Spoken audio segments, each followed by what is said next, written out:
ನಮಸ್ಕರಿಸ್ತಾ ಈಗಾಗಲೇ ಚಳಿಗಾಲದ ಅಧಿವೇಶನ ಏನು ಡಿಸೆಂಬರ್ 8ನೇ ತಾರೀಕು ಶುರುವಾಗಿದೆ. ಕಳೆದ ವರ್ಷ ನಾವು ಅಧಿವೇಶನದಲ್ಲಿ ಪ್ರಶ್ನೆಯನ್ನು ಕೇಳಿದ್ದು ಸನ್ಮಾನ್ಯ ಸಚಿವರು, ಸಂಬಂಧಪಟ್ಟ ಸಚಿವರು, ಕಂದಾಯ ಸಚಿವರು ಏನು ಚಿಕ್ಕನಗೂಡ ಗ್ರಾಮದಲ್ಲಿ ಏನು ಅನಧಿಕೃತವಾಗಿ ಲೇಔಟನ್ನು ನಿರ್ಮಾಣ ಮಾಡಿದರು, ಅದನ್ನು ಕಡಿವಾಣ ಹಾಕಲಿಕ್ಕೆ ನಾವು ಕೂಡ ಪ್ರಶ್ನೆಯನ್ನು ಕೇಳಿದ್ವಿ. ಅದಕ್ಕೆ ಸಕಾರಾತ್ಮಕವಾಗಿ ಉತ್ತರನ ಕೊಟ್ಟಿಲ್ಲ. ಏನು ಅನ್ನೋ ತನಿಖೆಯನ್ನು ಒಳಪಡಿಸಿ ಯಾರು ಸಂಬಂಧಪಟ್ಟ ಅಧಿಕಾರಿಗಳನ್ನ ಸಸ್ಪೆಂಡ್ ಮಾಡ್ತೀವಿ ಅಂತ ಏನು ಉತ್ತರವನ್ನು ಕೊಟ್ಟಿದ್ರು, ಅದು ಈ ಒಂದು ವರ್ಷ ಕಳೆದರೂ ಕೂಡ ಇದು ಆಗಿಲ್ಲ. ಮತ್ತೊಮ್ಮೆ ನಾವು ಪ್ರಶ್ನೆಯನ್ನು ಕೇಳಿ ನಮ್ಮ ಹಾಸನ ಜಿಲ್ಲೆ ಎಲ್ಲ ಶಾಸಕರು ಒಳಗೊಂಡಂತೆ ನಾವೆಲ್ಲ ಬಹಿಷ್ಕಾರನ ಹಾಕಬೇಕು ನಾವು ಅಂತ ಹೇಳಿ ಒಂದು ತೀರ್ಮಾನವನ್ನು ಮಾಡಿದ್ವಿ.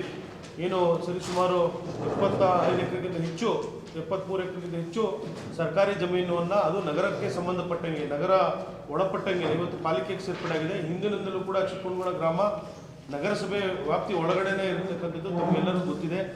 ಇವತ್ತು 5 ಕಿಲೋಮೀಟರ್ ರೇಡಿಯಸ್ ಕಳೆದ ವರ್ಷ ಅಂತ ಹೇಳಿದ್ರು, ಕಳೆದ ಒಂದು ಇದರಲ್ಲಿ ಇವತ್ತಾಗಲೇ ನಗರ ಪಾಲಿಕೆಗೆ ಸೇರ್ಪಡೆ ಆದಂಗೆ 10 ಕಿಲೋಮೀಟರ್ ರೇಡಿಯಸ್ ಒಳಗಡೆ ಯಾವುದೂ ಕೂಡ ಗ್ರ್ಯಾಂಟ್ನ ಮಾಡೋಂಗಿಲ್ಲ, ಮಂಜೂರು ಮಾಡೋಂಗಿಲ್ಲ. ಆದರೂ ಕೂಡ ಅನಧಿಕೃತವಾಗಿ 73 ಎಕರೆ ಇದನ್ನು ಇವತ್ತು ಗ್ರ್ಯಾಂಟ್ನ ಮಾಡಿ ಮಂಜೂರನ್ನ ಮಾಡಿ ಇವತ್ತು ಯಾರೋ ಒಬ್ಬರು ಏಕ ವ್ಯಕ್ತಿಯ ಒಂದು ಲೇಔಟ್ ನಿರ್ಮಾಣಕ್ಕೆ ಒಂದು ಇದನ್ನು ಮಾಡಿಕೊಟ್ಟಿರೋದು, ಲೇಔಟ್ನ ಮಾಡಿಕೊಟ್ಟಿರೋದು ಎಲ್ಲ ನಾವೆಲ್ಲರೂ ಕೂಡ ಪಕ್ಷಾತೀತವಾಗಿ ಎಲ್ಲರೂ ಕೂಡ ಖಂಡಿಸ್ತಾ ಇದ್ದೀವಿ.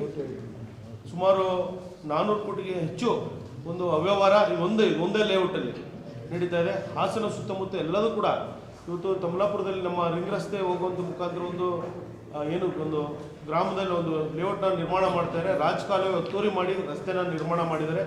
ನಾವು ಕೂಡ ಅದನ್ನು ADLR ರಿಪೋರ್ಟ್ ಕೂಡ ತಮಗೆ ಕೊಡ್ತೀವಿ, ತಮಗೂ ಕೂಡ ಕೊಡ್ತೀವಿ. ADLR ಕೂಡ ಸ್ಪಷ್ಟವಾಗಿ ಹೇಳಿದರೆ ರಾಜಕಾಲುವೆನ ಒತ್ತುವರಿ ಮಾಡಿ ರಸ್ತೆನ ನಿರ್ಮಾಣ ಮಾಡಿರೋದು ಎಲ್ಲರ ಮೇಲ್ನೋಟಕ್ಕೆ ಕಂಡು ಬಂದಿದೆ. ಹಾಗಾಗಿ ನಾವು ಇದೆಲ್ಲ ವಿಚಾರಗಳನ್ನ ಅಧಿವೇಶನದಲ್ಲೂ ಕೂಡ ಚರ್ಚೆನೆ ಮಾಡೋಕ್ಕೆ ನಾವು ಪ್ರಶ್ನೆ ಹಾಕಿದ್ದೀವಿ.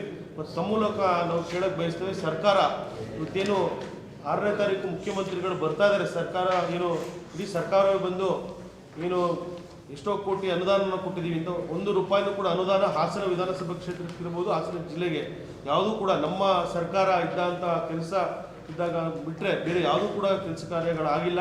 ತಮಗೆ ಗೊತ್ತಿದೆ, ಇವತ್ತೇನು ಸ್ವಿಮ್ಮಿಂಗ್ ಪೂಲ್ ಇರ್ಬೋದು, ರೇವಣ್ಣ ಸಾಹೇಬರು ತಂದಂಥ 140 ಕೋಟಿ ಗ್ರ್ಯಾಂಟನ್ನು ಇವತ್ತೇನು ಪೂರ್ಣಗೊಳಿಸಿದ್ದಾರೆ. ಹೊಸ ಬಸ್ ಸ್ಟ್ಯಾಂಡ್ ಪಕ್ಕ ಏನು ಒಂದು ಪಾರ್ಕ್ ನಿರ್ಮಾಣ ಮಾಡಿದರೆ ಅವೆಲ್ಲ ನಮ್ಮ ಸರ್ಕಾರ ಇದ್ದಂಥ, ರೇವಣ್ಣ ಸಾಹೇಬರು ಇದ್ದಂಥ ಒಂದು ಸರ್ಕಾರ ನಮ್ಮ ಅವಧಿಯಲ್ಲಿ ಇದ್ದಂಥ ಗ್ರ್ಯಾಂಟ್ಗಳನ್ನ ಇವತ್ತು ಅದನ್ನು ಉದ್ಘಾಟನೆ ಮಾಡ್ತಾರೆ. ಸ್ವಿಮ್ಮಿಂಗ್ ಪೂಲ್ ಕೂಡ ತುಂಬ ಹಳೆಯದು, ನಮ್ಮ ಸರ್ಕಾರ ಇದ್ದಾಗ ಬಂದಂಥ ಸ್ವಿಮ್ಮಿಂಗ್ ಪೂಲ್ನು ಕೂಡ ಉದ್ಘಾಟನೆ ಮಾಡ್ತಾರೆ.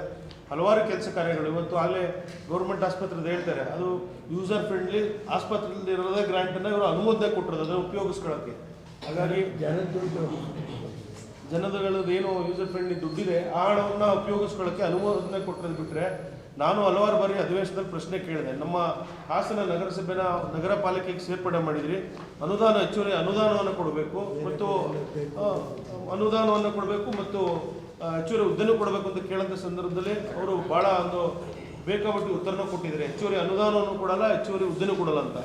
ತಾವು ಕೂಡ ನಮ್ಮ ಮಾಧ್ಯಮದಲ್ಲಿ ನೋಡಿದೆ, ನಮ್ಮ ಉಸ್ತುವಾರಿ ಸಚಿವರು ಕೂಡ ಹೇಳಿದ್ದಾರೆ, ಅದು ಈ ಸಂಪ್ರದಾಯ, ಅದು ಯಾವುದು ಕೂಡ ಕಾನೂನಲ್ಲಿ ಅವಕಾಶ ಇಲ್ಲ ಕೊಡೋಕ್ಕೆ ಅಂತ. ಆದರೆ ಬೇರೆ ರಾಯಚೂರು ಅಂತ ಇದರಲ್ಲಿ ನಗರಸಭೆಯಲ್ಲಿ ಅದು ನಗರ ಪಾಲಿಕೆಗೆ ಮೇಲ್ದರ್ಜೆಗೇರಿಸಿದರೆ, ಅದು ಏನು ನಮ್ಮ ರಾಯಚೂರಿಗೆ ಯಾಕೆ ಅದೊಂದು ಇದಕ್ಕೆ ಕೊಟ್ಟಿದ್ದಾರೆ ನಗರ ಪಾಲಿಕೆಗೆ, ನಮ್ಗೆ ಯಾಕೆ ಕೊಡೋಕ್ಕಾಗಲ್ಲ? ಇವತ್ತು ನಾನು ಮುಖ್ಯಮಂತ್ರಿಗಳನ್ನ ಕೇಳಕ್ಕೆ ಬಯಸ್ತೇನೆ, ಅವತ್ತು ಕೂಡ ಕೇಳ್ತೀನಿ, ನಾವು ಪ್ರಶ್ನೆ ಹಾಕ್ತೇವೆ. ನಮ್ಮ ನಗರ ಪಾಲಿಕೆಗೆ ಏನು ಕೊಟ್ಟಿದ್ರೆ 37 ಹಳ್ಳಿನ ಪಾಲಿಕೆಗೆ ಸೇರ್ಪಡೆ ಮಾಡಿ ಇವತ್ತೆಲ್ಲ ನಮ್ಮ ಹಾಸನ ಜನತೆಗೆ ಅನ್ಯಾಯನ ಮಾಡೋಂಥ ಕೆಲಸ ಇವತ್ತು ಸರ್ಕಾರ ಮಾಡ್ತಾ ಇದೆ. ನಾವೆಲ್ಲರೂ ಕೂಡ ಖಂಡಿಸ್ತಾ ಇದ್ದೀವಿ.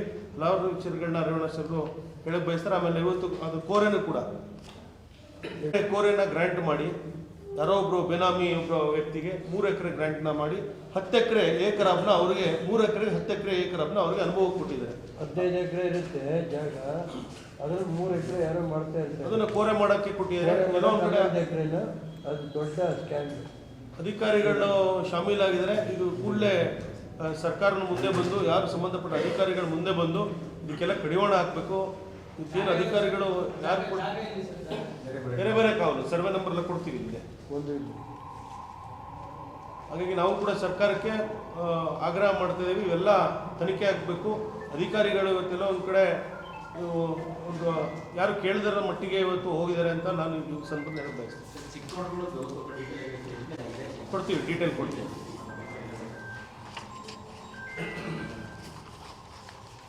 ಇದು 106, 107 ಮತ್ತು 137 97 ಜನರಿಗೆ ಒಟ್ಟು 73 ಎಕರೆ 3 ಗುಂಟೆ.